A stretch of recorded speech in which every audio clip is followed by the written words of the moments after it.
Hey guys, in this video we're going to go over how to increase your limit in Sendwave. I'll actually show you 3 ways. Now the first way is actually to complete your full identity verification. So when you click here on continue to send, you need to provide your identity verification details. Your full name, date of birth, purpose, billing address, zip code, things like that. You need to fill this in while you're actually transferring it through Sendwave. So if it's business or trade, of course, it will be much higher, right? And then you finish this process and you need to verify identity. So you need to provide a picture of your identity document. Click here and continue. Select your country. So let's say the United States. If it's another country, the documents depend.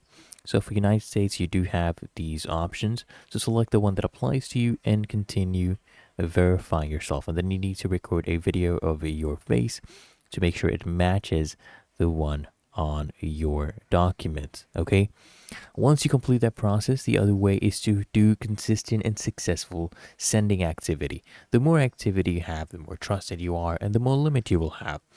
And what you can also go ahead and do to do this is request higher limits, because some regions, for example Canada, right? I know some have automatic upgrades, but if you're sending a country from like Canada, you might need to actively request higher limits through the My Limits page in your app, once you become eligible, and the Sendwave team will then review your request. And some countries overall, they do have higher limits.